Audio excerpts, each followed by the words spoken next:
Chapitre 28. 20 ans plus tard, Kate Barlow revint au lac Vert. Elle était sûre que personne ne la trouverait ici, une ville fantôme sur un lac fantôme. Les pêchers étaient tous morts, mais il y avait 2 petits chênes encore debout, près d'une cabane en rondin abandonnée. Autrefois, la cabane s'était trouvée sur la rive est du lac. Mais à présent, le lac était à plus de 8 kilomètres de là, et ce n'était plus qu'une petite mare remplie d'eau sale. Elle s'installa dans la cabane. Parfois, elle entendait la voix de Sam retentir sur l'étendue de terre vide et désolée. « Oignons, oignons frais, oignons doux !» Elle savait qu'elle était folle. Elle savait qu'elle était folle depuis 20 ans. « Oh, Sam, disait-elle en s'adressant à l'immensité déserte, je sais qu'il fait chaud, mais j'ai tellement froid. Mes mains sont froides, mes pieds sont froids, mon visage est froid, mon cœur est glacé. » Et parfois, elle avait l'impression de l'entendre dire « Je peux arranger ça ». Et elle sentait la chaleur de son bras sur ses épaules. Il y avait 3 mois qu'elle s'était installée dans la cabane lorsqu'elle fut réveillée un matin par quelqu'un qui ouvrit la porte d'un coup de pied. Quand elle ouvrit les yeux, elle vit la forme un peu floue d'un fusil pointé sur elle à 5 centimètres de son nez. Elle sentit alors l'odeur des pieds sales de Truitt Walker. « Tu as exactement 10 secondes pour me dire où tu as caché ton butin, » lança Truitt.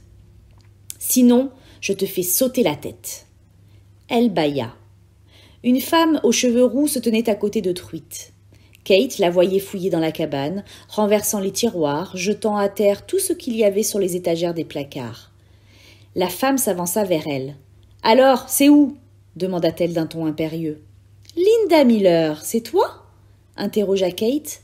Linda Miller avait été élève en classe de 8e lorsque Kate Barlow était encore institutrice. À l'époque, c'était une jolie petite fille avec de magnifiques cheveux roux et un visage constellé de taches de son. À présent, sa peau était couverte de marbrures et ses cheveux étaient sales et emmêlés. « Maintenant, elle s'appelle Linda Walker, » dit Truitt. « Pauvre Linda, je suis vraiment désolée, » dit Kate. Truitt lui enfonça le canon de son fusil dans le cou. « Où est le butin ?»« Il n'y a pas de butin, » dit Kate. « N'essaie pas de me faire croire ça, » s'écria Truitt. « Il n'y a pas une seule banque d'ici à Houston que tu n'aies pas attaquée. »« Tu ferais mieux de lui dire où tu l'as mis, » lança Linda. « On n'a plus rien à perdre. »« Tu l'as épousé pour son argent, c'est ça ?» demanda Kate. Linda approuva d'un signe de tête. « Mais il n'en a plus. Sa fortune s'est asséchée avec le lac, les pêchers, le bétail. Je me disais toujours, il va pleuvoir bientôt. La sécheresse ne peut pas durer éternellement. » Mais il faisait de plus en plus chaud. Ses yeux fixèrent soudain la pelle posée contre le manteau de la cheminée. « Elle l'a enterrée !» s'exclama-t-elle. « Je ne vois pas ce que tu veux dire, » répondit Kate. Il y eut une terrible détonation. Truitt venait de tirer un coup de feu juste au-dessus de la tête de Kate. Derrière elle, les vitres volèrent en éclats. « Où est-ce que tu l'as enterrée ?» demanda Truitt. « Vas-y, tue-moi !» répondit Kate, « mais j'espère que tu aimes creuser, parce que tu vas passer longtemps la pelle à la main.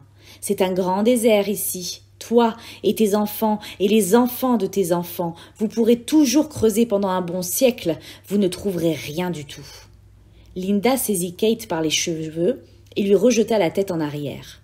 « On va pas te tuer, dit-elle, mais quand on en aura fini avec toi, tu regretteras de ne pas être morte. » « Ça fait 20 ans que je regrette de ne pas être morte, » répliqua Kate.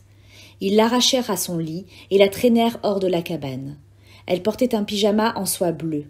Ses bottes noires incrustées de pierres couleur turquoise étaient restées à côté de son lit. Ils lui attachèrent les jambes en lui laissant suffisamment de longueur de corde pour qu'elle puisse marcher, mais il lui était impossible de courir. Ils l'obligèrent alors à avancer pieds nus sur le sol brûlant. Elle devait marcher, sans s'arrêter. « Tu auras le droit de te reposer quand tu nous auras montré où se trouve ton butin, dit Truitt. Linda lui donnait des coups sur les jambes avec la pelle. « Tôt ou tard, tu finiras par nous avouer où il est. Alors, autant nous le dire maintenant. » Kate dut marcher longtemps, puis revenir sur ses pas, jusqu'à ce que ses pieds soient devenus noirs et couverts d'ampoules. Chaque fois qu'elle s'arrêtait, Linda la frappait à grands coups de pelle. « Je suis en train de perdre patience, menaça Truite. Kate sentait les coups de pelle dans son dos. Elle finit par tomber sur la terre dure et sèche. « Lève-toi » ordonna Linda. À grand-peine, Kate parvint à se relever. « Aujourd'hui, on n'est pas trop méchant, dit Truite, mais ça va devenir de pire en pire pour toi jusqu'à ce que tu nous donnes ton butin. »« Attention » s'écria Linda. Un lézard leur sauta dessus. Kate vit ses gros yeux rouges. Linda essaya de le frapper avec la pelle et Truite lui tira dessus, mais tous deux le manquèrent. Le lézard atterrit sur la cheville nue de Kate. Ses dents noires et pointues lui mordirent la jambe et sa langue blanche lécha les gouttelettes de sang qui suintaient de la blessure. Kate sourit. Il ne pourrait plus rien lui faire désormais. « Commencez donc à creuser, dit-elle. « Où tu l'as mis » hurla Linda. « Dis-nous où tu l'as enterré » s'exclama Truite avec fureur. Kate Barlow mourut en riant.